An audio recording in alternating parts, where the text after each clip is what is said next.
intéressé d'entendre ce que Jésus fait ici au Québec en 2017? Parce que ça a l'air que le royaume de Dieu se rend même ici au Québec. Même si dans la mentalité des gens, je ne sais pas, ils pensent que Dieu, quand il arrive aux frontières, il frappe un mur et il ne peut pas rentrer, là, bien, je pense que mon Jésus est au-dessus de ça. Le mur qui frappe, c'est juste dans la tête du monde. Si on croit ce que la parole de Dieu dit, il n'y en a pas de mur. Ça veut dire que si Jésus est vivant et qu'il est avec nous jusqu'à la fin du monde, puis ça donne à vivre en moi, si je suis au Québec, Jésus est au Québec. Ça veut dire qu'il devrait se prouver être vivant. Et puis, j'ai des petits témoignages pour vous partager ça. Donc, l'an dernier, à peu près à pareille date, il y a un jeune couple qui sont venus à Jésus à travers des prédications. Ils ont trouvé des vidéos sur Internet. Ils ont été touchés parce qu'ils ont dit que je parlais français, ce qui les surprenait, et puis que j'étais jeune. Gloire à Dieu.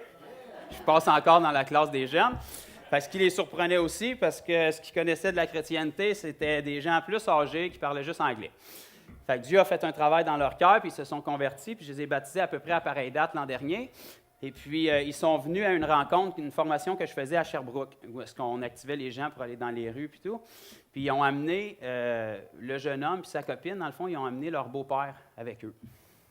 Puis, c'est un monsieur qui avait il a eu un accident au travail, en reculant, il a mis les pieds dans un trou avec une grosse charge, puis il s'est tordu tout le bassin.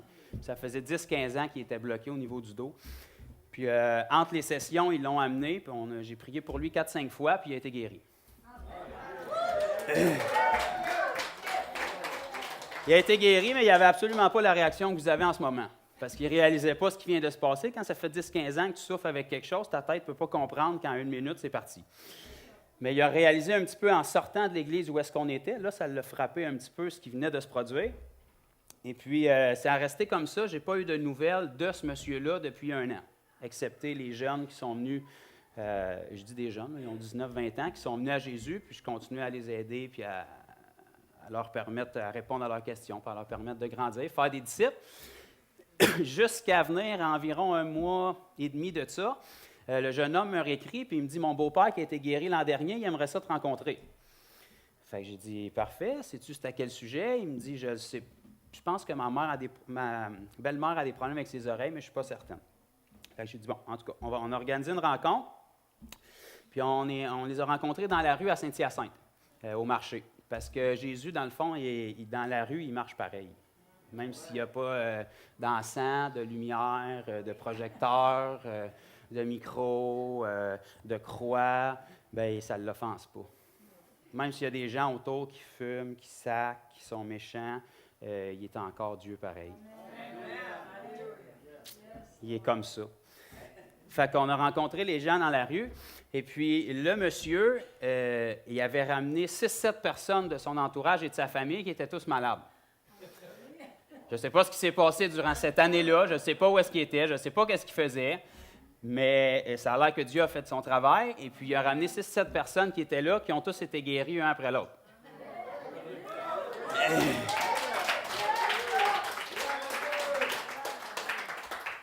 Alors, grande surprise, parce qu'ils étaient tous incrédules, puis ils venaient juste parce qu'ils avaient confiance dans ce monsieur-là. Puis voyez-vous, leur incrédulité n'a même pas offensé Jésus. Il les a guéris pareil. Et puis, le premier monsieur, c'est un joueur d'accordéon, puis il s'était blessé l'épaule, il n'était plus capable de jouer de l'accordéon depuis un certain temps. Il avait dépensé je ne sais pas combien d'argent dans des chiro, masso. S'il y en a qui écoutent, soyez bénis. Vous faites votre travail, mais mon Jésus est meilleur. Et puis, il a été guéri de son épaule. Il y avait une jeune fille qui était là, qui avait des ligaments tordus dans le genou. La chaleur est tombée dans son genou. Ça a brûlé pendant une journée complète. Elle a été guérie complètement. Elle avait des allergies à peu près à tous les animaux de la ferme possible. Elle a été guérie comme ça aussi. Elle est rentrée dans l'étable dans la même semaine pour le tester, puis elle a passé je ne sais pas combien d'heures là. Puis elle était guérie parce que Jésus guérit. Son papa, c'est un monsieur qui travaille qui fait du ciment dans le fond, puis très, très physique. Là, ses mains, c'était à peu près, un de ses doigts, c'était à peu près 3 des miens. Là, un monsieur très fort, mais il n'était plus capable de bouger, il était bloqué complètement dans le dos. Il n'était pas capable d'embarquer ses jambes sur le VTT pour en faire. Sa jambe a allongé devant ses yeux, à sa grande surprise, et j'ai su par sa mère la semaine d'après. Comment est-ce qu'il l'a dit à sa mère? Il a dit « Je ne croyais pas du tout. » Mais quand ils m'ont assis sur le banc pour checker mes jambes, je me suis dit, ils ne m'auront pas. Il dit, je me suis agrippé après le banc pour être sûr qu'il ne soit pas capable de déplacer mes jambes, mais il dit, maman, je l'ai senti sortir devant mes yeux, puis je l'ai vu. Parce que même si tu ne veux pas, tu n'arrêteras pas Jésus.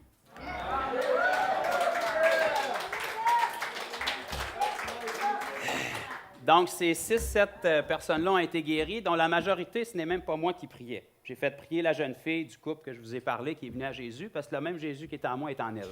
OK? Il n'y a pas de don de guérison spécial. Ce n'est pas parce que je suis ici en avant que j'ai un plus grand don que vous. J'ai le don inestimable qui est Jésus.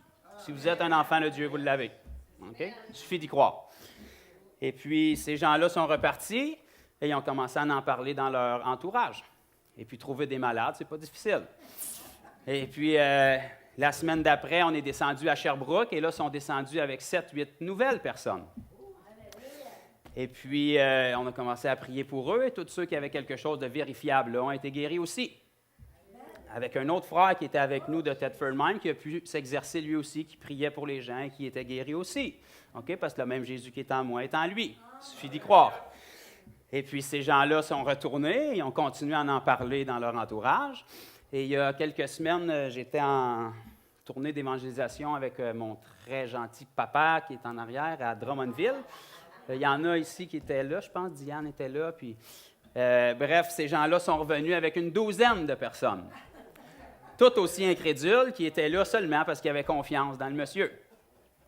Et puis là, ce qui est encore mieux, c'est que, naturellement, c'était dans le contexte d'une assemblée chrétienne et c'était la première fois qu'ils mettaient les pieds dans une assemblée chrétienne. Donc, naturellement, ils pensaient qu'on était complètement fous et ça, c'est extraordinaire, j'aime beaucoup ça. Mais comme ils voulaient vraiment recevoir de la prière puis c'est à la fin compris, bien, ils ont dû endurer tout ça. Amen. Donc, ils ont dû endurer le message tout le long et ils ont dû m'entendre crier puis crier Jésus est roi pendant 1h30 de temps pour finalement qu'on puisse prier pour eux. Et tous ceux qui étaient là, qui avaient quelque chose de vérifiable, ont été guéris aussi. Alors, grande surprise, puisqu'il était très incrédule, et la fille, justement, d'un couple qui était là m'a dit, « Je suis venu ici à cause de mes parents et je n'y croyais pas du tout. » Sauf qu'elle a été guérie d'un problème dans son dos en 1 seconde, qu'elle n'était pas capable d'être guérie avant. Sa jambe a allongé devant ses yeux, puis ça, même si tu ne veux pas, bien, tu n'as pas le choix, parce que c'est visuel. Donc, ils sont retournés et ils ont continué à en parler dans leur entourage. Okay? Les meilleurs évangélistes, ce n'est pas nous. C'est les gens du monde qui rencontrent Jésus. Okay? Ils sont très excités d'en parler. Quand Jésus a rencontré la femme samaritaine au puits, là, une parole allait évangéliser sa ville. Ça, c'est une façon de travailler efficacement. Une personne clé que vous touchez avec Jésus, elle peut évangéliser son quartier. Okay? Donc, la dame que son mari était bloqué dans le dos, elle me réécrit, elle dit, il reste dans le coin de Whedon, pas l'autre côté de Sherbrooke. Elle dit, si je remplissais ma maison de gens, est-ce que vous seriez prête à venir? Elle dit, je vous inviterai à souper, puis vous pourriez prier pour les gens. Fait que là, j'ai dit, attendez une seconde, madame, j'ai cherché dans ma Bible, dans Luc 10, puis ça nous dit, dans quelque ville que vous entriez, si vous entrez dans une maison et on vous y recevra, mangez tout ce qu'on vous y offrira. Bon, j'ai dit, jusque-là, c'est dans la Bible. Guérissez les malades qui s'y trouveront, dites-leur que le royaume de Dieu est prêt. Bien, j'ai dit, madame, c'est écrit dans la Bible, fait qu'on peut y aller certainement. Combien ça va coûter? Ça va coûter rien, parce que vous avez reçu gratuitement, donné gratuitement. Fait qu'elle a organisé ça, on est arrivé chez elle, et puis leur maison, ils ont une érablière, donc la maison c'est une très, très grande maison, et ils ont été obligés d'arrêter parce qu'il y avait trop de monde, il y avait 30 personnes dans la maison. Ils avaient installé des chaises partout dans la cuisine, dans le salon, ils nous avaient fait de la nourriture. Et comme c'est écrit, manger de tout ce qu'on vous offrira, bien, j'ai tout mangé ce qu'il y avait parce que. Elle avait fait de la lasagne sans le savoir, puis c'est un de mes plats favoris. Dans le fond, si ça s'appelle de la nourriture, c'est pas mal mon plat favori, généralement. Fait que. Et puis après ça, bien, on a commencé à leur témoigner et leur annoncer un petit peu l'Évangile, parce que quand tu veux être guéri, même si ça ne te tente pas de l'entendre, tu vas attendre. Fait qu'ils ont été pognés là pour l'entendre. Et puis. Après ça, tout ce qu'on a fait, bien, une des premières choses que je leur ai dit, la jeune fille qui s'est convertie l'an dernier était là aussi, puis j'étais accompagné de ma fiancée aussi, et puis je leur ai simplement dit, la raison pourquoi vous allez être guéris dans les prochaines minutes, comment ça va se faire, je ne peux pas vous l'expliquer.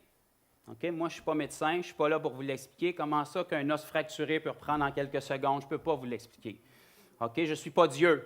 C'est une charge qui est beaucoup trop intense pour moi. Je préfère y laisser ce poste-là. Moi, je ne suis pas là pour comprendre, je ne suis pas là pour expliquer, je ne suis pas là pour analyser, je suis là pour obéir et faire. Dieu fait le miraculeux, nous, on fournit les mains. Moi, je ne peux pas vous expliquer comment, OK? Mais vous allez être guéris. Et puis, on a commencé à prier, et puis les 30 qui étaient là, naturellement, étaient malades. Donc, on a passé 3 ou 4 heures de temps là, on prenait chacun une personne, et puis on a vu une multitude de guérisons. Pratiquement tous ceux qui avaient quelque chose qu'ils pouvaient tester ont été guéris. Donc, gloire à Jésus. Et puis, les gens qui sont là depuis le début de ce processus-là, bien, sont tous témoins de ça. Donc, naturellement, tu peux être incrédule tant que tu veux, tu peux résister à Jésus tant que tu veux, mais à un moment donné, il faut que tu fasses face à la réalité. Donc, ça ne veut pas dire que ces gens-là vont se convertir, mais au moins, ils vont avoir eu le message. Au moins, ils vont avoir vu et entendu. Parce que la Bible nous dit dans 1 Corinthiens 4, 20 que le royaume de Dieu ne consiste pas en paroles, mais en puissance. Parce que des paroles, toutes les religions en ont. Ça, c'est facile. La puissance, il y a juste notre Dieu qui en a.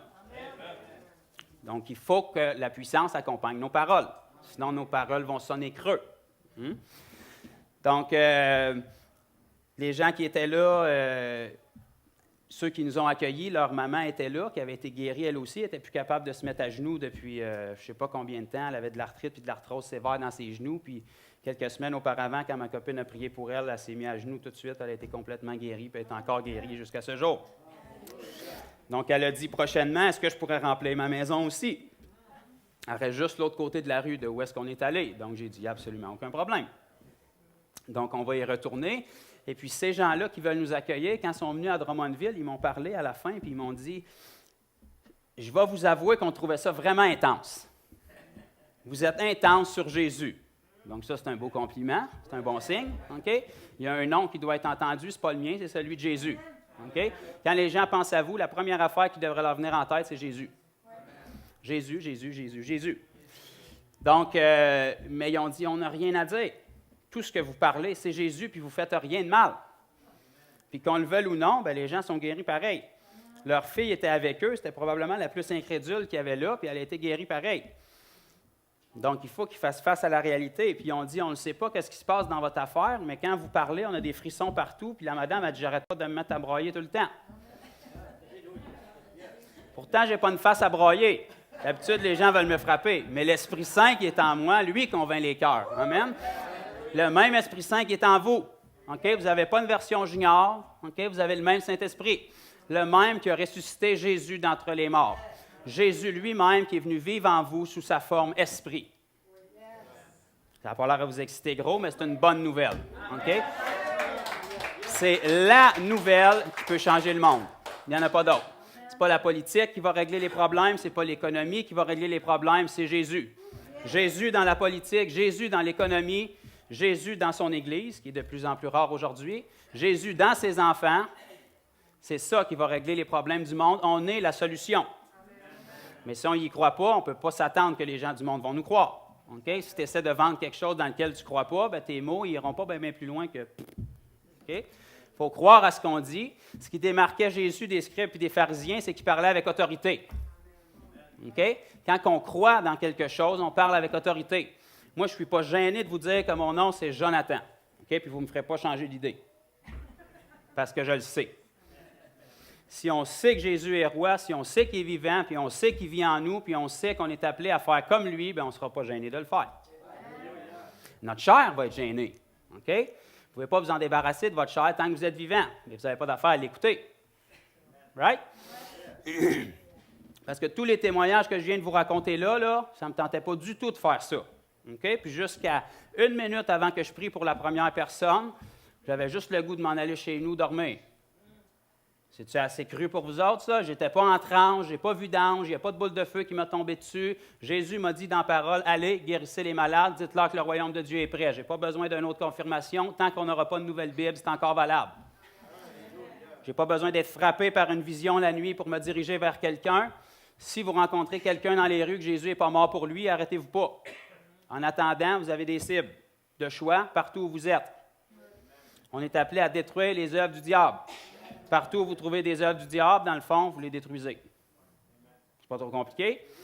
Je peux peut-être vous donner un indice. Si vous ne savez pas trop c'est quoi les œuvres du diable, bien, selon Jean 10, 10, tout ce qui vole, qui dérobe et qui égorge. Donc, généralement, personne ne se lève un matin en se disant « Je suis tellement content de m'être pogné un cancer un matin. » Généralement, le cancer te vole ta joie, ton argent, ta santé. Donc, si ça vole, ça dérobe, ça égorge, clairement, ça ne peut pas être de Dieu. OK? Si la maladie était de Dieu, pourquoi est-ce que Dieu vous aurait fait avec un système immunitaire qui la combat?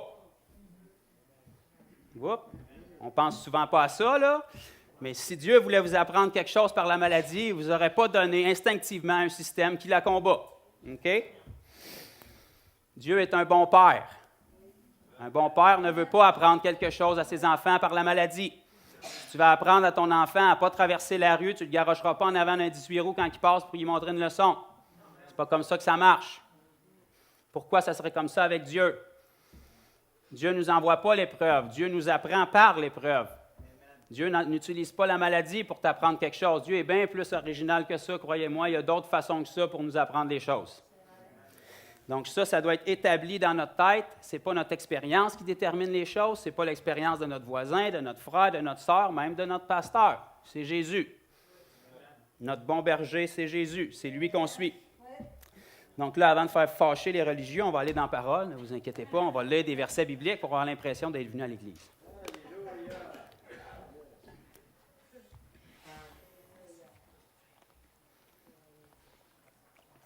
Je pourrais vous raconter encore des témoignages parce que cette semaine, on était au Mail Champlain et puis on a encore vu Jésus agir.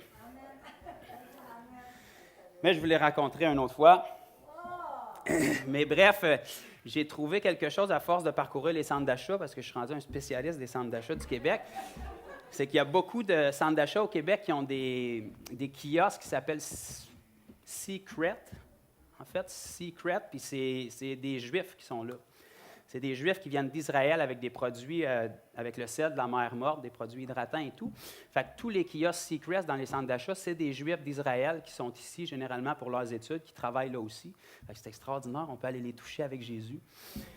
Fait que ce qu'on fait, nous, on va les guérir sans leur dire ce qu'on fait. Puis une fois qu'ils sont guéris, on leur dit c'est le Messie qui vous a guéri. Fait que ça, c'est bien le fun. Puis en plus, ils nous frottent les mains avec de la crème, fait qu'on a les mains toutes douces. OK, on va aller dans Psaume ensemble, Psaume 90. Faites une coche sur votre calendrier. Joe va parler d'un verset dans l'Ancien Testament. C'est rare que ça arrive, parce que c'est dans la Bible pareil, l'Ancien Testament. Pourquoi est-ce que je n'y vais pas souvent? C'est simplement que l'Ancien annonce le Nouveau. Donc, si c'est écrit dans l'Ancien, ça s'est confirmé dans le Nouveau.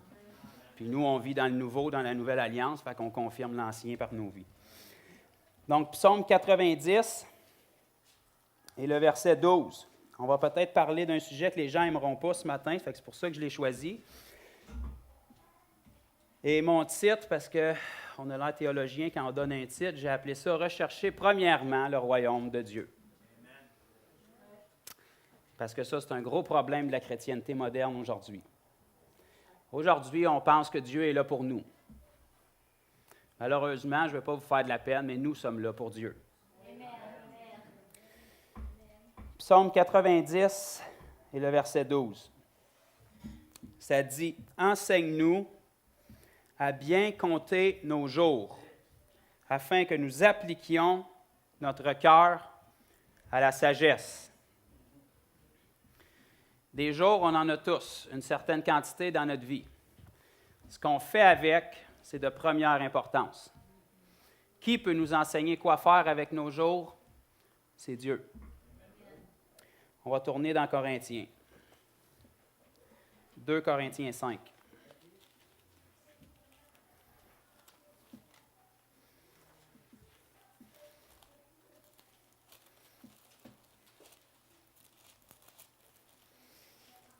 En ces temps qui sont les derniers, j'ai toujours rêvé de dire ça en avant, mais il semble que ça fait solennel. En ces temps qui sont les derniers, une des choses que l'Église a le plus besoin, c'est de revenir avec une mentalité du royaume de Dieu. On n'est pas ici pour faire du 9 à 5, jour après jour, pour faire clock in, clock out, pour revenir chez nous, faire le souper, laver les enfants, et puis arriver à la fin de notre journée épuisé, puis finalement on se couche, puis le seul temps que Dieu a dans notre journée, c'est merci Dieu de m'avoir fait passer au travers ma journée, puis aide-moi à passer au travers de celle de demain. Ça, ce n'est pas la vie chrétienne normale. Malheureusement, c'est le cas pour beaucoup de chrétiens. Naturellement, on a des responsabilités, puis naturellement, les anges ne nourriront pas vos enfants, les anges ne changeront pas les couches, les anges n'iront pas travailler pour nous, la majorité du temps. Nous avons des responsabilités. Mais toutes ces responsabilités-là doivent être perçues à travers la perspective du royaume de Dieu.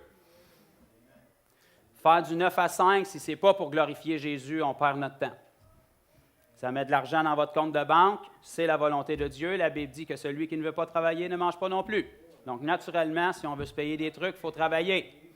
Mais pourquoi est-ce qu'on travaille? Est-ce qu'on a besoin de toutes les heures qu'on fait? Est-ce qu'on a besoin de tout l'argent qu'on colle en banque? Est-ce qu'on a besoin des 3 autos dans la cour et de la piscine plus grande que celle du voisin parce qu'il l'a posée l'année d'avant? À quoi est-ce que c'est profitable pour le royaume de Dieu, ce à quoi on investit notre temps? 2 Corinthiens 5, à partir du verset 14. « Car l'amour de Christ nous presse, parce que nous estimons que si un seul est mort, c'est qui le un seul qui est mort? Jésus. Il est mort pour tous. C'est qui ça, tous? C'est nous. Ainsi que les gens en dehors des murs, mais en l'occurrence, comme ils ne sont pas encore sauvés, ça nous concerne nous. Tous donc sont morts. Donc le tous qui sont en Christ, qui sont morts, c'est qui? C'est nous. Et qu'il est mort pour tous, c'est qui le il qui est mort? Et il est mort pour tous, c'est qui le tous? On se comprend bien, la Bible n'est pas compliquée. Afin que ceux qui vivent, c'est qui vivent? Merveilleux. Regardez bien ce que ça dit ensuite. Ne vivent plus pour... Oh. Mais pour celui qui est mort et ressuscité pour eux. Qui ça pourrait bien être, ça? Donc, la raison qu'on est ici pour vivre, ce n'est pas pour vivre pour nous-mêmes, mais pour celui qui est mort et ressuscité pour nous.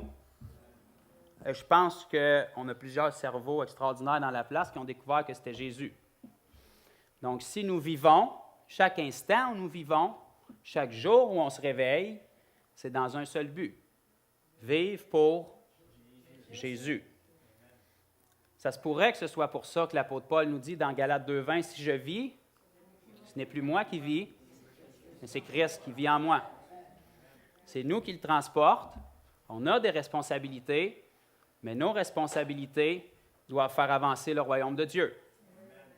Jésus mérite d'être représenté plus dignement qu'on l'a représenté jusqu'à maintenant.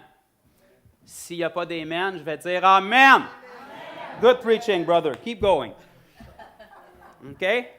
Jésus mérite d'être représenté d'une manière plus glorieuse que l'Église l'a fait jusqu'à maintenant. Et je fais partie de l'Église, donc je me parle à moi-même. Le seul Jésus que la majorité des gens vont voir dans ce monde aujourd'hui, c'est à travers vous qu'ils vont le voir. La majorité d'entre eux n'auront pas d'apparition surnaturelle de Jésus lui-même. Il pourrait le faire et il le fait, mais il nous a donné la responsabilité de le représenter. C'est à travers nous que les gens vont le voir, parce que la solution dont les gens ont besoin est en nous. Si nous, on ne réalise pas ça, on ne pourra jamais leur apporter. On va tourner ensemble dans 1 Corinthiens, juste retourner quelques pages. 1 Corinthiens, chapitre 2. On va commencer au verset 12. J'arrête après ça.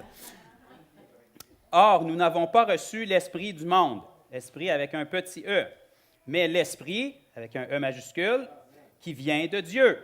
Il y a combien d'esprits qui vient de Dieu? Un. L'esprit de Christ, le même esprit qui a ressuscité Christ d'entre les morts, le même esprit qui vous donne un dépôt, un gage, une garantie que vous allez ressusciter au dernier jour. Afin que nous connaissions les choses que Dieu nous a données par sa grâce. OK? L'idéologie, là, que les voies de Dieu sont impénétrables, mon frère, alléluia, ça c'est de l'Ancien Testament. Le mystère de Christ est révélé, le chat est sorti du sac, ça s'appelle Jésus. Dieu ne se cache pas, Dieu n'est pas loin, Dieu n'est pas à l'autre bout de l'univers, il ne parle pas en code morse. Jésus s'est révélé à nous. Tadam! C'est à nous de le connaître. Verset 13. Et nous en parlons non avec des discours qu'enseigne la sagesse humaine, parce que ça, vous allez en avoir dans toutes les religions de la terre, mais avec ceux qu'enseigne l'Esprit, employant un langage spirituel pour les choses spirituelles. C'est pour ça que tantôt, je vous ai dit, quand j'ai expliqué aux gens, je ne peux pas vous expliquer comment vous allez être guéri. C'est spirituel. C'est Dieu qui le fait. Moi, je fournis les mains, je fournis la foi, mais c'est Dieu qui le fait. Il n'y a personne, je vous ai donné un bon exemple, j'ai dit qui d'ici, qui sont ici aujourd'hui, qui savent exactement quelle pièce que leur auto contient puis qui sont capables de la reproduire. Personne n'a levé la main. Pourtant, ils prennent tout leur char pareil. Ils n'ont pas besoin de comprendre pour se servir de leur char, mais ils voudraient comprendre Dieu pour croire en lui. Si tu comprendrais Dieu, tu serais Dieu. OK? Je t'avertis, ça, c'est une job temps plein. OK? On est appelé à croire en Dieu. Mais l'homme, verset 14, mais l'homme animal, OK? Les versions plus exactes, ça dirait charnel. OK? Ça veut dire la même chose. Mais l'homme animal ou charnel, OK, ne reçoit pas les choses de l'Esprit de Dieu. C'est pour ça que Dieu nous a sauvés, qu'on débouche, qu'on allume, qu'on comprenne Dieu. Car elles sont une folie pour lui. Naturellement, on ne peut pas expliquer Dieu. Si vous demandez à mon cerveau d'expliquer comment quelqu'un qui est malade est guéri en 1 seconde quand on le touche, je ne peux pas vous l'expliquer. C'est des choses de Dieu. C'est une folie pour les gens du monde. Naturellement, le cerveau ne peut pas assimiler ça. Le cerveau est rationnel. C'est une bonne chose, parce que sinon, tout le monde se picherait en bas des buildings en pensant qu'ils peuvent voler. Okay? On a besoin de notre cerveau pour les choses terrestres. Sinon, tout le monde roulerait à gauche à 200 sur l'autoroute. On a besoin de notre cerveau pour les choses terrestres, mais pas pour les choses de Dieu. Dieu est surnaturel. Donc ça veut dire qu'il y a le naturel, puis il y a Dieu en dehors. Et il ne peut les connaître parce que c'est spirituellement qu'on en juge. Gloire à Dieu, on a son esprit maintenant, donc on peut juger de ces choses-là. L'homme spirituel, qui devrait être chaque enfant de Dieu né de nouveau et rempli de l'esprit. Même si souvent on est charnel, on est appelé à être spirituel. Au contraire, juge de tout, et il n'est lui-même jugé par personne. Car, regardez bien la révélation extraordinaire, c'est pour ça que je suis tellement motivé, même quand il ne fait pas beau dehors. Qui a connu la pensée du Seigneur pour l'instruire? Point d'interrogation, ça c'est une question. Regardez bien la réponse qu'on nous donne. Or, nous avons la pensée de Christ. Est-ce que Jésus était Dieu? Est-ce que Jésus est Dieu? S'il l'était, il est encore. La Bible nous dit qu'il est le même hier, aujourd'hui, éternellement le même, il ne change pas. Il n'y a point d'ombre de variation en lui. Donc, si Jésus était Dieu, est-ce qu'il pensait comme Dieu? Amen. Si on a la pensée de Jésus en nous, est-ce qu'on peut penser comme Dieu? Comment est-ce que Jésus vivait sa vie ici sur terre? Il ne perdait pas son temps. Il avait la pensée de Christ, il y avait une mission et il y avait un but. N'importe qui dans le monde qui va réaliser quelque chose avec sa vie, c'est parce qu'il y a un but fixé, puis il garde ses yeux sur le but, puis il va s'y rendre. Il y a des gens qui accomplissent des choses extraordinaires dans le monde, qui sont sans valeur éternelle, mais c'est des exploits. Pourquoi? Parce qu'ils se sont donnés pour une cause, puis ils n'ont jamais quitté des yeux le but.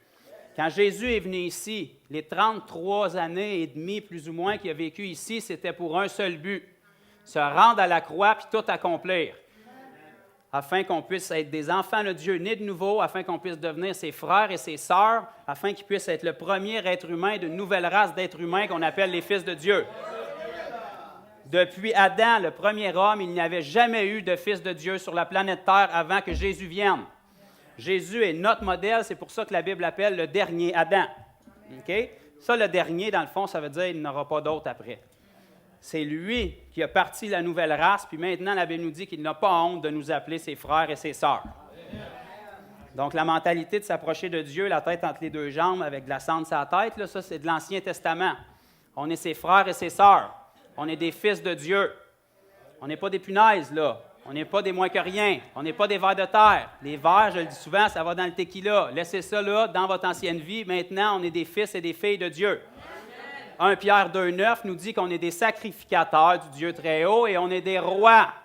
Okay? Un roi, ça ne marche pas la tête entre les deux jambes. On est des ambassadeurs de Christ. Un ambassadeur, ça n'arrive pas la tête basse. On est fiers de l'ambassade qu'on représente, puis l'ambassade qu'on représente, c'est le royaume de Dieu. Dans le royaume de Dieu, tout est pourvu pleinement pour nous.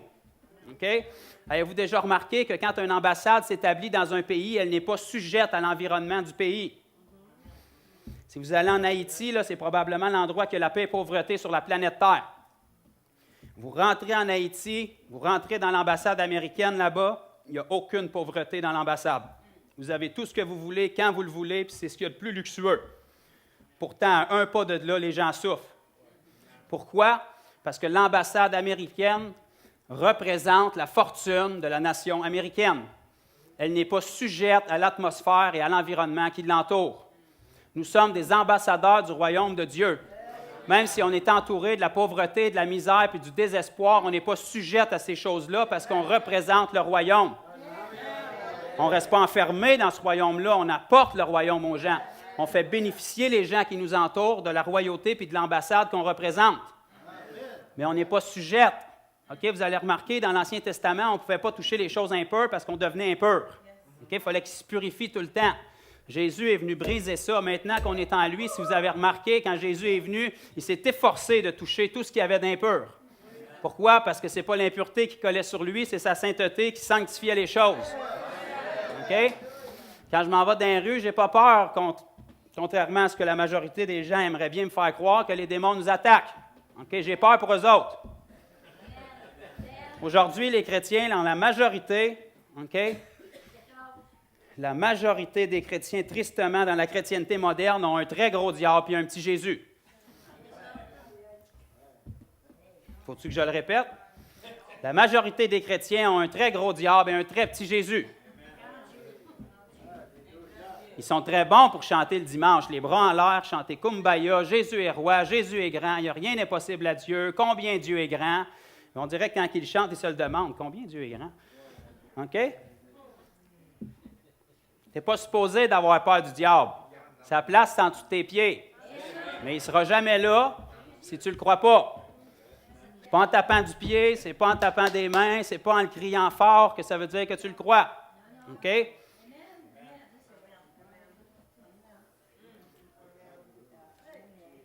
Jésus n'a jamais tremblé devant un démon. Pourtant, j'ai vu beaucoup de démons trembler devant lui. Jésus a dit, Satan, le prince du monde. C'est le prince du monde. Il a une autorité sur le monde.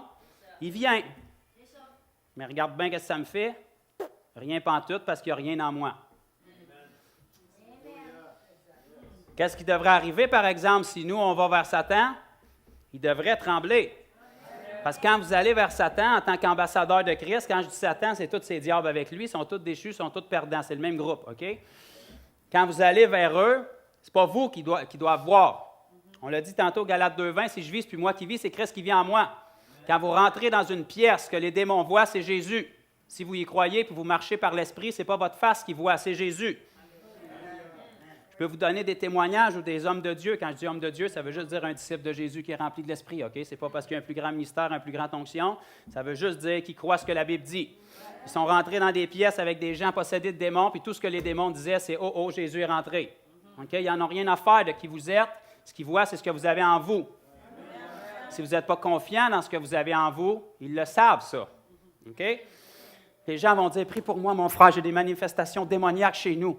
Il y a des assiettes qui bougent tout seules, puis il y a des tasses qui bougent tout seules. Comment est-ce que le diable est fort? Regarde bien ça. Moi, je ne suis pas le diable, là, puis je peux déplacer la bouteille tout seul. Tadam! Personne n'a peur parce que vous me voyez. Mais si elle bougerait tout seule parce que vous ne voyez pas le démon, là, c'est terrible. Okay? Voyez-vous comment ils sont minables puis nuls? Ils veulent vous faire peur en déplaçant des choses dans une maison. Puis parce que vous ne les voyez pas, on a peur. Okay? Ça, c'est la puissance qu'on donne à l'ennemi. Okay? Les chrétiens ont tellement un grand diable, là. Ils ont tellement la crainte de Satan, puis tellement une petite crainte de Dieu. OK? C'est pas Satan qui nous a sauvés, c'est Dieu. Puis le jour où il nous a sauvés, il a donné la défaite la plus humiliante à Satan. Il l'a fait il y a 2000 ans sur la croix, puis il l'a confirmé par notre salut. On est appelé à y rappeler sa défaite partout où est-ce qu'on va. Les gens donnent tellement de puissance à Satan. Moi, il y a quelque chose qui m'a frappé quand j'ai lu la Genèse. Peut-être que vous allez me trouver trop humoristique et pas assez sérieux, mais dans la tête de la majorité des chrétiens, okay, avec la puissance qu'ils donnent à l'ennemi, okay, ils ne le disent pas devant les chrétiens, Oh non, Satan, il n'est pas fort, il est rusé. Okay, ça, c'est la façon chrétienne de le dire. Okay, Satan, il n'est pas fort, mais il te piétine sa tête tous les jours. Fait que quand même que tu dirais que tu as autorité sur lui, là, regarde ce qui se passe dans ta vie. Si Satan avait l'autorité qu'on pense qu'il a, pourquoi est-ce qu'il s'est présenté à Ève sous la forme d'un serpent dans le jardin d'Éden? Moi, ça c'est moi. Si j'avais été Satan, j'aurais certainement pris la forme d'un gorille et j'aurais forcé Ève à manger le fruit. Parce qu'on va se mettre d'accord, un gorille contre une femme ou même contre un homme, il ne peut rien contre lui ou contre elle. Vrai ou faux?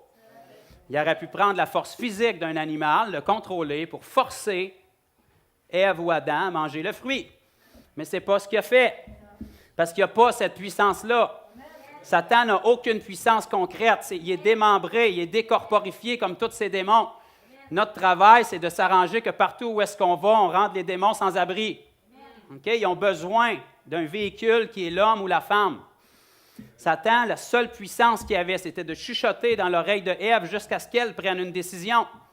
Il ne pouvait pas la forcer à prendre le fruit. Il ne pouvait pas la forcer à le manger. Il n'y a personne qui peut nous forcer à pécher. Il n'y a personne qui va vous mettre la main sur une bouteille de boisson, puis vous en faire boire une, deux, puis jusqu'à 24.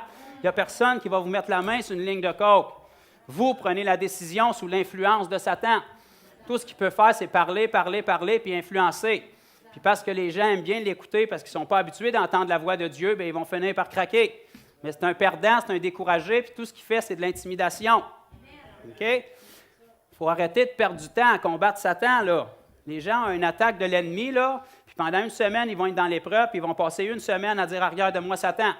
OK? Puis pendant ce temps-là, tu n'es pas en train de louer Dieu. Tu n'es pas en train de chercher la face de Dieu. Tu as donné plus d'attention à l'ennemi qu'à Dieu. Tu n'as pas rempli la grande commission que Dieu t'appelle de toucher toutes les gens, de faire de toutes les nations des disciples, de guérir les malades, de chasser les démons, parce que toi-même, tu es dans l'épreuve. Tu n'as pas d'épreuve quand tu es en Christ. OK? Tu as des solutions. L'épreuve en Christ, c'est une joie. La Bible nous le dit. On devrait se réjouir. OK? Je m'entraîne très peu aujourd'hui comparé à avant, mais je peux quand même prendre le modèle. Quand je m'entraînais beaucoup, et encore aujourd'hui, je ne suis pas déçu quand j'arrive au gym et que je vais forcer. Je m'attends que je vais devoir forcer. Je ne suis pas attristé que j'aille chaud et que j'aille mal. Je m'attends d'avoir chaud et d'avoir mal, parce que c'est le prix à payer pour avoir un résultat. Plus tu as mal, plus tu vas avoir un résultat. Plus tu as mal, plus c'est la preuve que tu travailles bien. Plus tu as des preuves, plus c'est parce que tu fais quelque chose de correct. Je ne parle pas de faire des choses stupides comme beaucoup de gens font, là. OK? On ne va pas voler une banque, te ramasser en prison et dire « Ah, c'est une épreuve que Dieu me donne. » OK? Si tu obéis à Dieu, si tu es attaqué par l'ennemi, c'est normal. Ne tombe pas dans l'épreuve, passe pas la semaine à le chasser. OK? Quand l'ennemi vient pour te parler, j'ai même pas commencé, puis il est moins encore. Quand l'ennemi vient pour te chuchoter dans l'oreille et te dire que tu es un pas bon, au lieu de te revirer et dire « Arrière de moi, Satan, je chasse les démons, je lis les malédictions générationnelles, je ferme toutes les portes que j'ai pu rouvrir dans ma vie, je ferme toutes les portes que mes grands-parents ont pu rouvrir dans ma vie. » Laisse faire les portes, là. OK? Tu en as pris une nouvelle qui est Jésus. OK? Si tu crois qu'ils ont été fermés, ils sont fermés. OK? Il a jeté le trousseau de clés, c'est fini, là. Arrête de creuser. Tu es sauvé ou tu ne l'es pas. As-tu un grand Jésus ou tu as un grand diable? OK? Quand l'ennemi vient te chuchoter que tu es un pas bon, que tu ne feras rien, que tu as mal parlé à ta femme, que tu as mal parlé à tes enfants, même si c'est vrai, ce n'est pas la vérité. La vérité, c'est pas je passe ma semaine à dire arrière de moi Satan, c'est je lève mes mains vers Jésus puis je dis Jésus, je te remercie d'avoir changé mon cœur. Il y a un temps de ma vie où je faisais ces choses-là puis ça ne me dérangeait même pas. Maintenant, parce que j'ai ton esprit en moi, ça prouve que mon cœur a été changé puis la preuve même que Satan vient m'attaquer, ça veut dire qu'il craint quelque chose. Je te remercie parce que la semaine prochaine, je vais être transformé puis je vais aller de gloire en gloire. Fait que là, au lieu de perdre ton temps à chasser Satan, tu as loué Dieu, tu as glorifié, puis tu t'es construit dans ton identité. Tu as renouvelé ton intelligence. Fait que là, le démon va retourner vers Satan, puis il va dire « Boss, je l'ai attaqué avec la même tactique que je fais avec tous les chrétiens depuis 6000 ans. » Puis là, Satan, il demande « Puis, es-tu découragé? As-tu parti une chaîne de prière? As-tu appelé le pasteur? As-tu appelé les anciens? » Puis là, il va dire « Ben non. » Il s'est mis à genoux dans sa chambre, puis il s'est mis à louer Dieu. Fait que là, il sacre une claque, puis il va le renvoyer. Là, le petit démon va retourner vers toi quand tu es en train de lire la parole. Tu es en train de louer Dieu, puis là, tu te dis, je suis dans une atmosphère sainte, je suis béni. Puis là, tu vas te sentir condamné parce que tu as une mauvaise pensée qui arrive. Puis là, l'ennemi va te faire croire que c'est tes pensées. OK? Tu n'as pas le contrôle sur les pensées qui rentrent dans ta tête. Tu n'as pas un démon en toi, c'est l'ennemi qui est dehors qui essaie de rentrer. Tu n'as pas besoin de délivrance, tu as besoin de la vérité. La Bible dit, vous connaîtrez la vérité vous rendra libre. La vérité, ce n'est pas quelque chose, c'est quelqu'un. Si tu as Jésus, tu es libre. Marche dans cette liberté-là. Fait que là, au lieu de dire, bon, mais tu vois, ça n'a pas marché que j'ai fait la semaine passée, fait que je vais commencer à chasser Satan, je vais sortir ma bouteille d'eau bénite. Non. Tu prends ce qu'il te dit, puis tu dis, Père, je te remercie d'avoir fait de moi un enfant libre, une nouvelle créature. 2 Corinthiens 5, 17.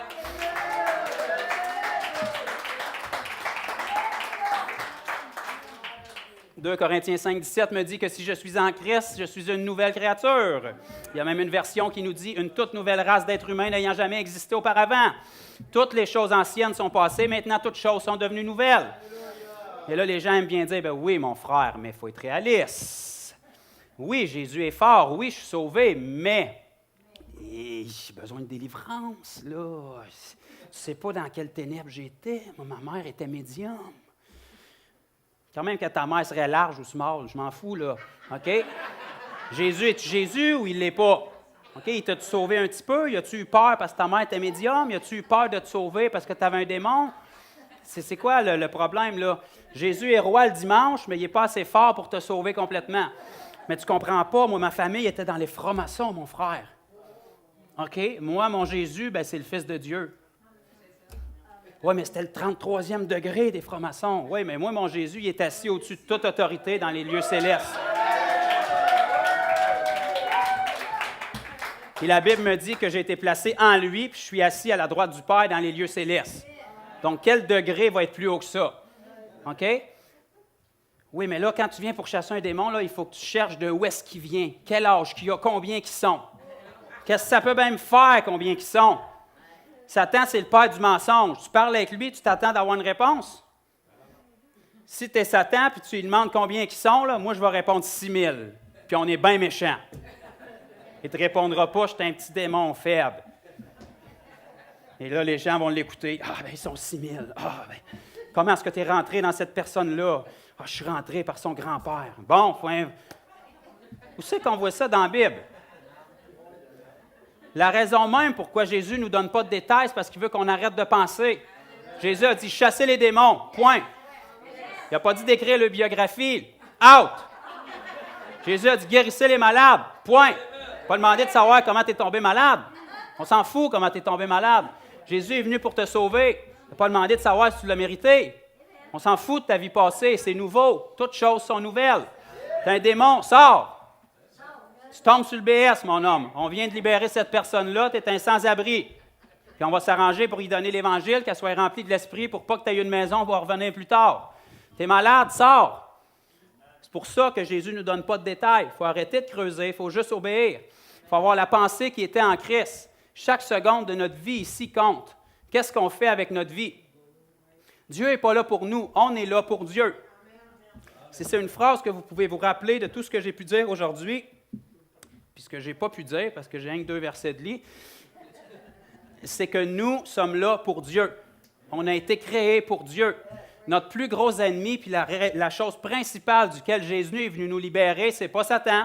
Okay? Il n'y a même pas cette puissance-là. Okay? Jésus n'est pas venu nous sauver de Satan, il n'est même pas venu nous sauver de l'enfer. Il est venu nous sauver du péché qui se retrouvait dans nous-mêmes. C'est pour ça que Jésus a dit que celui qui veut venir à moi, renonce à, il n'a pas dit à Satan, il n'a pas dit au diable, il n'a pas dit aux principautés, il n'a pas dit à toutes les hiérarchies démoniaques et diaboliques, il n'a pas dit à tous les esprits, de ce qui est bien à la mode de ce temps-là, c'est Kundalini, okay? Ça c'est des méchants esprits, là. Il y en a partout, je ne sais pas, parce qu'ils ont un nom comme ça, c'est intéressant. Okay? Jésus a dit que celui qui veut venir à moi renonce à lui-même. Tous les problèmes de l'humanité sont réglés quand l'humain renonce à lui-même. Pourquoi? Parce que l'humain n'a jamais été conçu pour vivre pour lui-même. Le jour où l'humain a commencé à vivre pour lui-même, c'était fini. Tout scrap. Le jour où le péché est entré dans l'homme, ses yeux se sont décrochés de sur Dieu, se sont tournés vers lui-même, il est tombé en mode survie, ça a fait ce qu'on voit aujourd'hui. Ça n'a pas été long. Le moment où Adam a péché, regardez bien l'humour de Dieu, Dieu ne s'est pas détourné les yeux, il a dit « Ah, pécheur ». Il a tourné ses jambes, il a dit « Ils ne sont pas fins, on va bouder pendant un petit bout ». Non. La première chose que Dieu a faite quand l'humanité a péché, Dieu est allé vers eux. Un Dieu rédempteur, un Dieu de compassion, un Dieu qui nous aime, un Père céleste. Il ne boude pas, il n'est pas fâché, il veut te relever. Il veut changer ta perspective. Il voit que tu as fait des erreurs. Ce n'est pas parce qu'il ne voit pas, mais il veut te sortir de là. Il veut t'appeler à mieux que ça. Il est allé vers Adam, puis il leur a dit, « Où êtes-vous? » Je ne suis pas mal sûr qu'il savait il était où, mais en tout cas. Il a dit, « As-tu mangé de l'arbre que je vous avais défendue? » La première réponse de Adam, c'est la femme que tu m'as donnée. Moi-même, mode survie. Dieu est allé vers la femme. « As-tu mangé de l'arbre que je t'avais défendue? » C'est le serpent qui m'a séduit. Moi-même. OK? C'est ça la nature de l'homme déchu et de la femme. C'est pour ça que Jésus est venu pour nous libérer de nous-mêmes. Parce que si tu ne vis plus pour toi-même puis tu vis pour Dieu, tu n'en as pas de problème. Savez-vous ce qui est extraordinaire avec un mort à la morgue? C'est rare que vous allez entendre une phrase comme ça, hein? Un mort à la morgue. Vous pouvez rentrer dans la salle puis le poker tant que vous voulez, puis il dit des insultes tant que vous voulez, là, ça ne le dérangera pas pantoute. Il ne sera pas offensé, il ne sera pas blessé, il n'aura pas besoin d'une chaîne de prière, il n'aura pas besoin d'être consolé, il n'aura pas besoin d'avoir une carte de bon souhait et de bon rétablissement. Il est mort. Si les enfants de Dieu réalisent que nous sommes morts en Christ et que ce n'est plus nous qui vivons, c'est Christ qui vit en nous, on n'aura pas besoin de vivre comme ça, misérable comme ça. On n'aura pas besoin d'être constamment relevé et restauré. Dieu veut relever, Dieu veut restaurer, mais ce qu'il veut encore plus que ça, c'est de t'éviter d'être blessé, parce que tu n'es pas obligé de l'être. Tu n'es pas obligé d'être offensé. Tu n'es pas obligé d'être découragé. Tu n'es même pas obligé d'être malade puis d'être guéri. La volonté de Dieu, encore plus qu'on soit guéri, c'est qu'on soit en santé.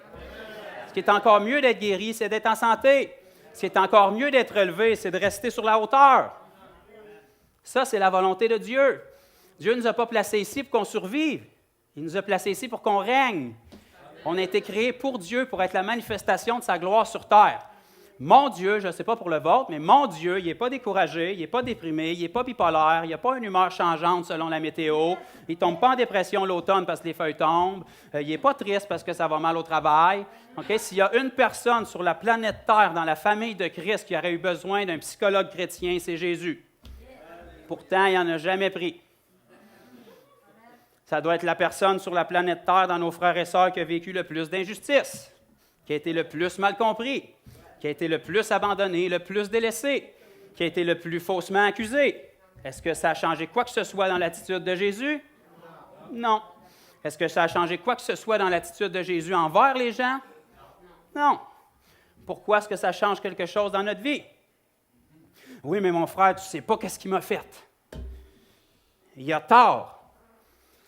Même s'il a tort, qu'est-ce que ça change?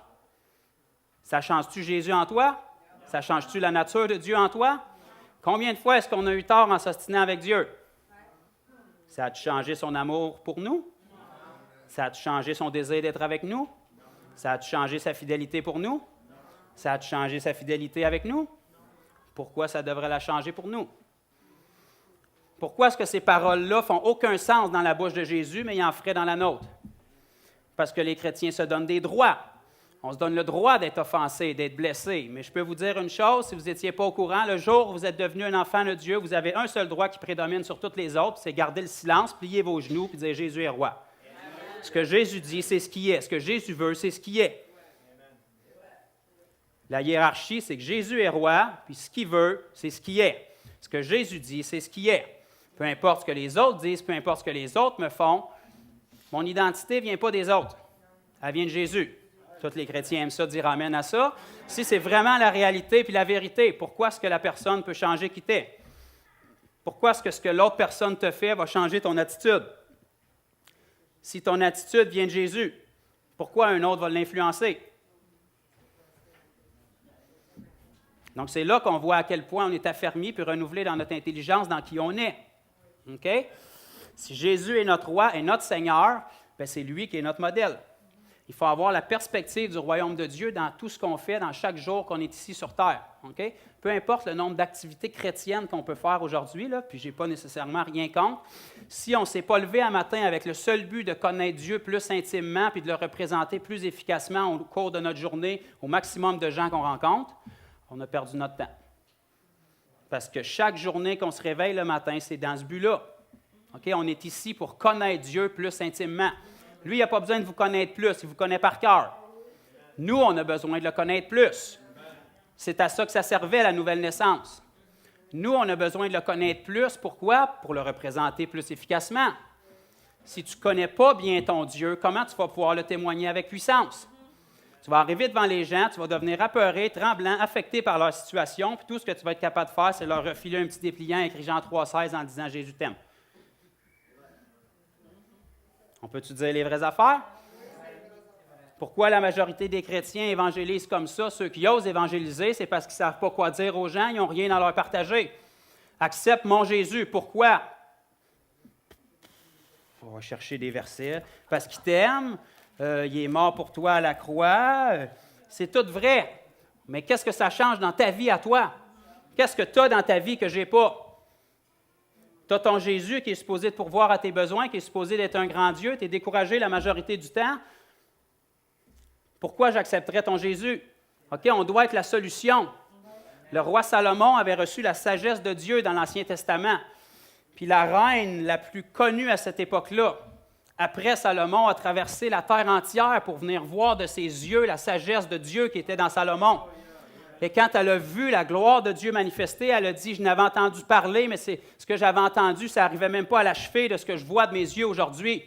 Ça, c'est la gloire de notre Dieu. C'est ce que les gens doivent voir dans notre vie. Les gens doivent dire, j'avais entendu parler de toi, que tu étais quelqu'un de bizarre, mais après t'avoir rencontré, je vois que la grâce de Dieu dans ta vie, la puissance de Dieu dans ta vie, la bénédiction de Dieu dans ta vie est au-delà de ce que j'avais entendu parler. J'ai bien de la misère à croire à ce que tu me dis, mais il faut que je fasse face à la réalité. Tu es quelqu'un qui est béni. Ça ne se peut pas que la chance soit de ton côté comme ça. Okay? Il faut qu'il y ait plus que ça. Parmi tous les dieux que j'ai entendu parler, même si toi, tu as de l'air vraiment bizarre, il faut croire que ton Dieu est de ton côté, parce que même si les gens sont contre toi, tu réussis. Où est-ce que tu es rendu dans ta vie? Je sais que tu ne peux pas t'être rendu là par tes capacités parce que tu ne vaux rien dans le naturel. Donc, forcément, il faut que ton Dieu soit avec toi. Il faut que le message que tu annonces soit vrai. Puis même si je ne suis pas d'accord avec tout ce que tu dis, bien, je le sais que tu as quelque chose, puis je veux en savoir plus. C'est comme ça que ça doit être dans notre vie. Les gens doivent désirer assez ce qu'on a. Puis ça peut juste se manifester si on a une perspective du royaume de Dieu. On n'est pas ici pour gaspiller de l'air puis perdre du temps. On est ici pour représenter Dieu dans chaque aspect de notre vie. Si on ne se couche pas le soir puis on ne peut pas dire « Vraiment, j'ai appris des choses sur toi, Dieu. J'ai passé du temps avec toi puis j'ai témoigné ton nom. » Mais on a perdu du temps dans notre journée. Parce que c'est pour ça qu'on est ici. On est ici pour apprendre à grandir en Dieu et on est ici pour passer du temps avec lui. Si le seul temps que tu as avec Dieu, c'est 10 secondes avant chaque repas de ta journée, c'est déjà pas pire parce qu'en Amérique, on mange assez souvent que ça te fait quand même pas mal de temps avec Dieu dans ta journée. Mais ce n'est pas ça une vie de prière. Okay? Une vie de prière, ce n'est pas une session de demande, c'est une relation et une intimité. Le salut est le point de départ de ça. Mais pour la majorité des chrétiens de l'Église moderne, c'est le point de départ et de finalité, parce que ça arrête direct là. Qu'est-ce que Dieu a fait pour toi? Le 14 juillet 1976, j'ai été dans une réunion, j'ai levé la main, j'ai répété une prière, j'ai rempli une carte. Je suis un enfant de Dieu, les anges se réjouissent. OK, mais depuis, qu'est-ce que... Bien, c'est ça, on attend l'enlèvement, là. OK? Tu n'es pas appelé à ça, là. Si on poserait la même question à Pierre ou à Jean, qu'est-ce qu'il nous répondrait? Il y en aurait des témoignages à raconter. Pourquoi? Parce que quand tu as une relation avec un Jésus qui est vivant, tu es supposé d'avoir une vie vivante. Ce n'est pas Dieu le problème, c'est nous. Parce qu'on est charnel puis on recherche les choses du monde en utilisant Dieu pour nous bénir dans ces choses-là. Matthieu 6,33, ça nous dit « Cherchez premièrement le royaume de Dieu et sa justice, et toute chose vous sera donnée par-dessus. » Aujourd'hui, on cherche premièrement les choses de par-dessus en demandant à Dieu de nous bénir pour qu'on les aille. Puis on se demande pourquoi Dieu ne nous exauce pas. Tu prends le verset en envers, là. Cherche Dieu premièrement. Laisse faire les autres choses. Parce que la seule chose qui a de la valeur, c'est ce que Dieu veut. C'est que son royaume s'établisse, puis c'est que tu le connaisses. Si tu as ça dans ta vie, il va prendre soin de tout le reste. Laisse tomber le reste. Laisse tomber ces choses-là. La majorité des choses que tu veux, c'est des choses que tu n'as pas de besoin. Dieu ne veut pas te donner ce que tu veux, il veut te donner ce que tu as de besoin. La majorité des choses que tu lui demandes, c'est des choses qui vont te gruger ton temps, puis tu n'en auras plus pour lui. La majorité des choses que tu lui demandes, c'est des choses que tu vas adorer plus que lui au lieu d'avoir de la compassion pour les gens qui t'entourent.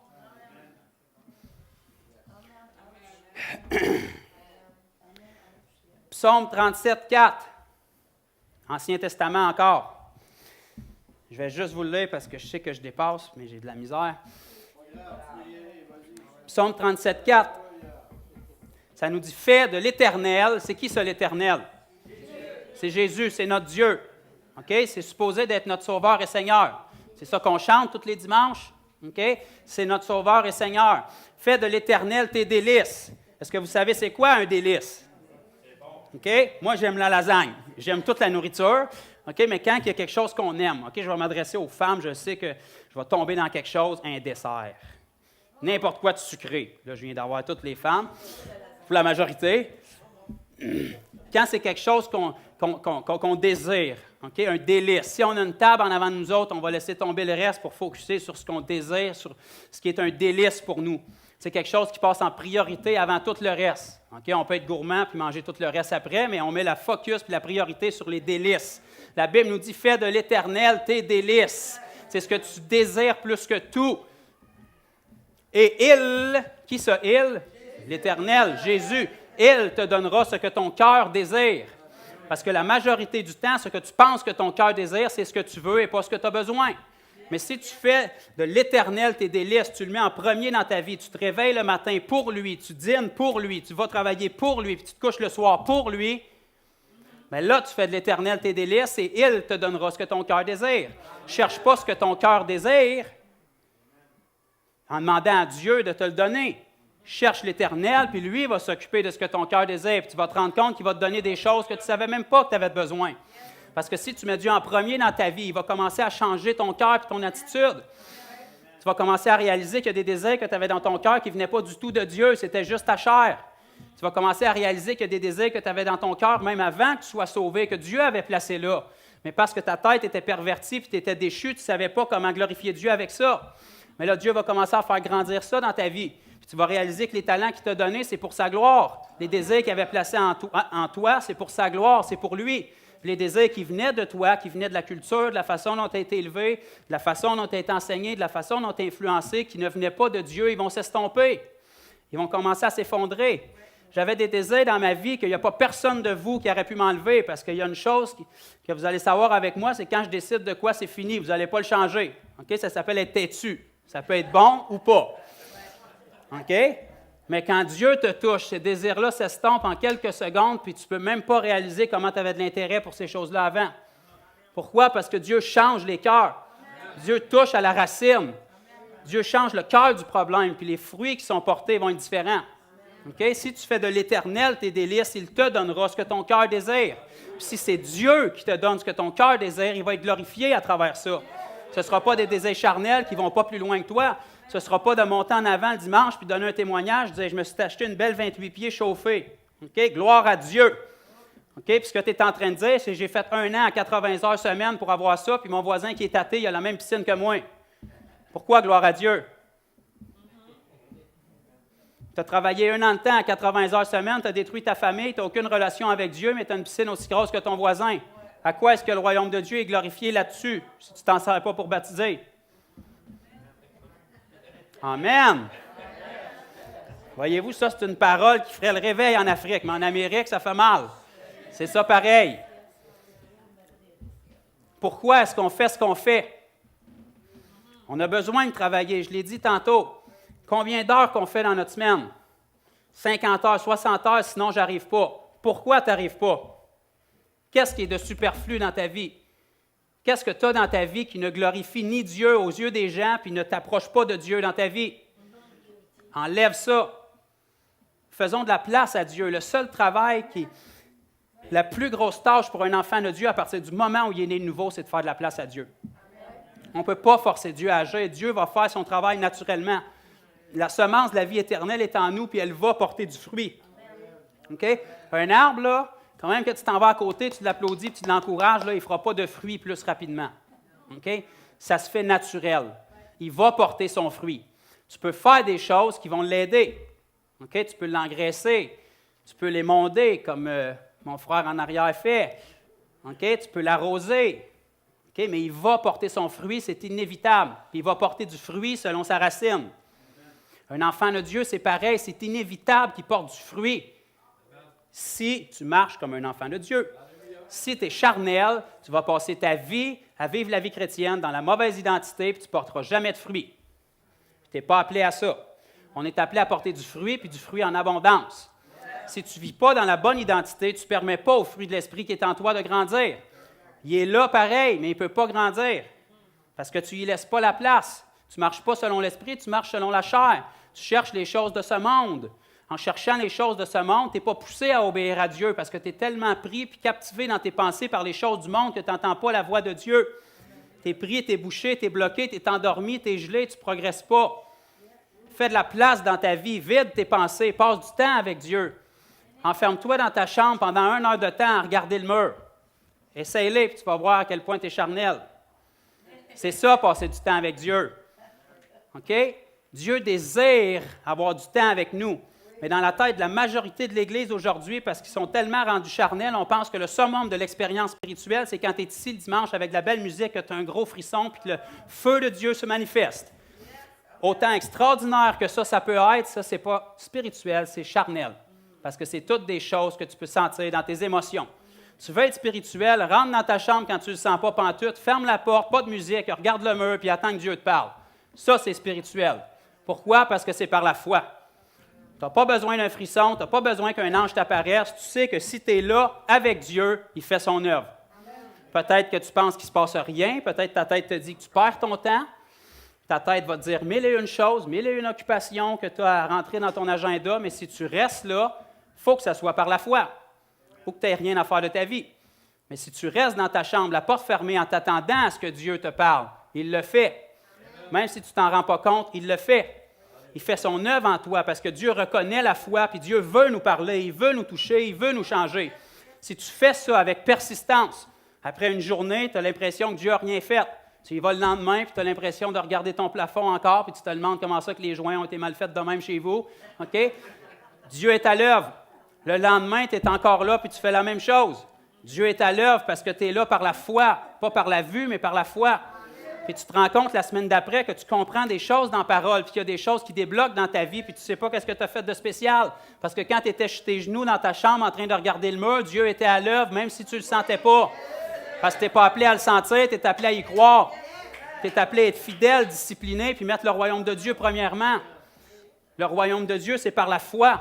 Tu n'as pas besoin d'un frisson, tu n'as pas besoin que le pasteur te le dise, tu n'as même pas besoin que moi je sois ici en avant pour te le dire, tu as été sauvé pour ça. Le salut, c'est un mariage de son épouse, qui est l'Église, avec notre glorieux époux, qui est Jésus. J'arrête bientôt, promis. Mais c'est le début. C'est le début. Il ne faut pas arrêter là. Les gens qui se marient, s'ils arrêtent de se voir à partir de la journée de leur mariage, il va y avoir un problème. Il va arriver vite. La raison pourquoi on a si hâte de se marier avec quelqu'un, puis je suis dans cette position-là en ce moment, fait que je peux vous le dire, c'est parce qu'on veut être avec la personne. On aime l'autre personne. On veut apprendre à la connaître. Pourquoi c'est différent avec Jésus? On veut être sauvé. Puis une fois qu'on l'est, bien là, c'est ça, on s'occupe là, jusqu'à temps que Jésus revienne. Là. C'est tellement ténébreux dehors, on n'est quand même pas pour aller là, dangereux. On va sûrement pogner quelque chose. Dieu dit que tu es la lumière du monde. Tu vas enlever les ténèbres, bien, allume une lumière. Vas-y, sors, faites quoi? Allez. OK? On est ici pour représenter Christ. On est ici pour que les gens le sachent. On est ici pour avoir une perspective de Dieu. On est ici pour que notre vie marque notre génération. Tous les gens qu'on peut lire dans la parole, c'était des gens ordinaires comme vous et moi. Sous la Nouvelle Alliance, c'était des disciples de Jésus qui n'ont rien fait de spécial que de croire en Jésus, d'être disciplinés, puis de chercher la face de Dieu, puis d'obéir. Pas dans leur propre force. Les apôtres, là, c'était des gens comme vous puis moi. Pas plus que ça. Okay? Il n'y avait pas un plus grand onction que vous en termes de remplir la grande commission. Ils étaient appelés à aller par toutes les nations, faire de toutes les nations des disciples, guérir les malades, chasser les démons comme vous. Leur ministère d'apôtre auprès des saints, ça n'avait rien à voir là. C'était des humains comme vous. Okay? Puis quand vous lisez dans Actes 2, quand ils ont reçu le Saint-Esprit, juste 1 ou 2 chapitres plus loin, vous allez voir qu'ils vont prier Dieu à nouveau. Puis ils vont dire, étends ta main afin qu'il se fasse des signes, des prodiges et des miracles par nous pour qu'on ait l'audace d'annoncer ta parole. Pourquoi? Parce qu'ils avaient peur. C'était des humains comme vous. Il y avait de la crainte, des incertitudes, puis pourtant, ils ont marché avec Jésus physiquement. Ils ont vu Jésus ressusciter dans son corps. Mais ils demandaient l'appui de Dieu, parce que quand la puissance de Dieu nous accompagne avec des signes, des prodiges et des miracles, je peux vous garantir que vous n'avez pas honte d'annoncer l'Évangile. Après que quelqu'un est guéri dans les rues, vous pouvez y parler du Père Noël, puis il va vous croire. Profitez-en donc pour y donner Jésus. Okay? Après que quelqu'un est guéri dans les rues, puis que vous voyez la réaction dans sa face, vous ne cherchez pas vos mots, vous avez de la compassion pour lui, puis vous voulez y donner ce que vous avez. Vous réalisez que vous aviez cette puissance-là dormante en vous depuis toujours, puis que vous ne faisiez rien avec. C'est ça qui se passe avec la majorité de l'Église. Tu n'as pas besoin d'un nouveau téléchargement, tu as tout ce qu'il te faut, tu as juste besoin d'ouvrir les fichiers. Fouille dans ce que tu as, rouvre puis allume. Tu n'as pas besoin de plus d'onction, tu n'auras pas une bombe qui va te frapper. Si tu as Jésus puis tu es baptisé du Saint-Esprit, c'est complet, c'est entier, c'est fini, tu n'auras rien de plus. Je ne vais pas péter ta bulle, mais c'est fait. OK? Il n'y a pas de plus grande onction. OK? La raison pourquoi on va dire que quelqu'un est loin, c'est simplement qu'il se consacre plus à Dieu. Il n'y a pas plus de Jésus que toi, c'est parce qu'il est plus proche de Dieu, sa foi a grandi, puis il obéit plus à Dieu. N'importe qui croit dans la parole, puis qui obéit à Dieu, puis qui croit que Jésus est en lui, il va être loin. Il n'est pas plus loin que l'autre qui ne fait rien à côté. C'est simplement qu'il cherche Dieu. Si tu cherches Dieu, tu t'approches de Dieu, fait que tu arrêtes de voir à travers des yeux charnels, tu commences à voir à travers les yeux de l'esprit. Tu arrêtes de voir tes problèmes comme énormes, mais tu commences à voir tes problèmes comme tout petits à travers Dieu. Parce que tu ne regardes pas Dieu à travers tes problèmes, tu es assis à la droite du Père, puis tu regardes tes problèmes à travers Dieu. Quel problème a de l'importance quand tu es en Dieu? Quelle montagne est trop grosse quand tu es en Dieu? Tu as le Dieu qui a tout créé, tu es en lui, il est avec toi, il est de ton bord. Qu'est-ce que tu crains? Le Dieu de l'univers est notre Père céleste. Il y a 2 personnes qui sont excitées. Merci Seigneur. Le Dieu de l'univers qui a tout créé à partir de rien, qui s'est amusé à jouer dans la glace pour vous former, puis vous a soufflé dedans pour que vous viviez, c'est votre Père. Quel démon peut vous faire peur? Quelle circonstance peut changer ça? Quelle pépine dans votre petit cœur peut faire tomber Jésus en bas de son trône? Quelle parole méchante est-ce qu'un frère ou une sœur peut vous dire qui change qui Jésus est? Qu'est-ce que la personne à l'accueil qui ne vous fait pas de sourire peut changer à votre attitude? Qu'est-ce que le frère ou la sœur qui prend votre place à l'Église le dimanche peut changer à votre attitude? C'est là qu'on est rendu aujourd'hui dans la chrétienté moderne. Mon frère, ma sœur, si tu m'écoutes, tu n'es pas appelé à ça. Donne ta place, reste debout, écoute la parole, cherche Dieu. Mais ça ne tente pas d'aller à l'Église, je n'ai pas l'impression d'être nourri. C'est peut-être le cas, bien toi, vas-y pour bénir quelqu'un. Parce que tu es appelé à représenter Christ, à recevoir ce que Dieu a de toi, puis s'il n'y a rien pour toi, selon toi, bien toi, donne quelque chose. Tu es appelé à représenter Christ dignement. Tu es appelé à avoir une marche digne de ton appel. Ton appel, ce n'est pas d'être un numéro, ce n'est pas d'être un simple petit chrétien.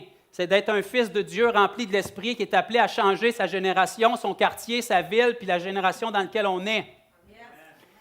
Si l'Église ne se lève pas, je vous avertis, les forces du mal se lèvent, eux. Si l'Église ne se lève pas, les sorciers se lèvent, eux. Si l'Église ne se lève pas, l'occulte se lève, eux. Puis si les gens du monde n'ont jamais vu de surnaturel, ils vont en voir avec l'occulte, puis ils vont aller vers l'occulte. Si l'Église ne marche pas en puissance, les gens vont se tourner où est-ce qu'il y en a. Ça, c'est notre travail de marcher en puissance parce que c'est un outil extraordinaire que Dieu nous donne pour prouver ce qu'on a. Mais si on veut être capable de faire ça, il faut avoir une relation avec Dieu. Il faut avoir un désir pour le royaume de Dieu. Il faut réaliser qu'on n'est pas ici pour nous. Notre travail doit glorifier Dieu. Nos occupations doivent glorifier Dieu. OK? Imaginez-vous qu'un couple marié, ils passent une journée ensemble. Ils vont faire l'épicerie ensemble, ils vont mettre du gaz ensemble, ils vont jouer aux quilles ensemble. Je ne sais pas s'il y a beaucoup de couples qui jouent aux quilles ensemble.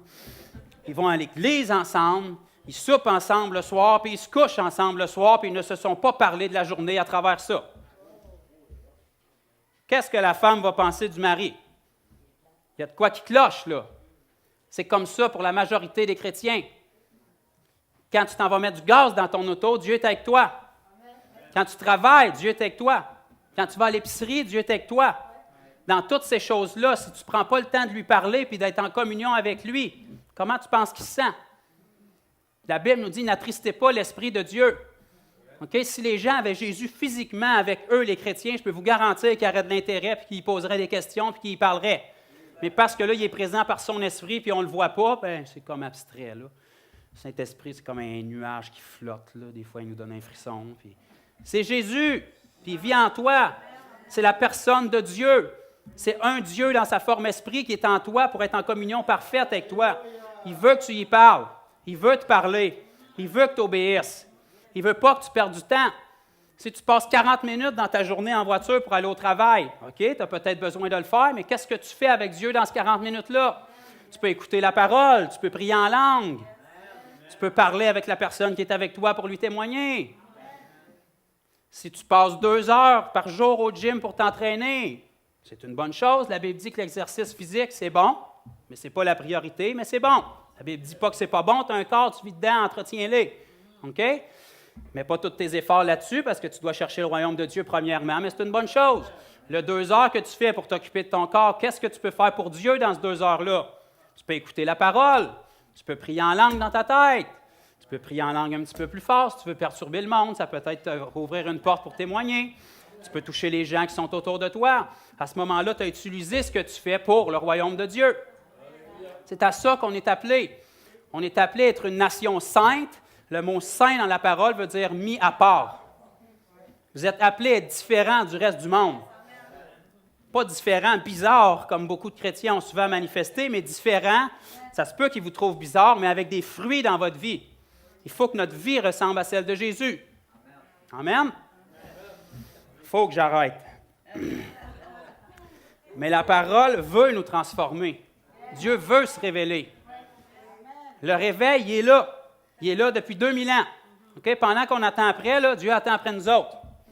Pendant qu'on prie Dieu d'envoyer le réveil, là, ce qu'on est en train de dire, c'est que ça fait 2000 ans que le monde périsse parce que Dieu, tu dors sa switch. C'est ça qu'on est en train de dire. C'est tout ça qu'on est en train de dire ou pas? Si Dieu n'envoie pas le réveil, puis ça prend le réveil pour convertir les gens, qu'est-ce que Dieu fait? Il est occupé ailleurs?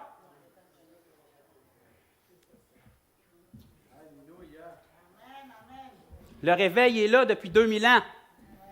Pourquoi il était là quand l'Église a commencé? Ils ont le même Saint-Esprit que nous. Ils ont la même commission que nous.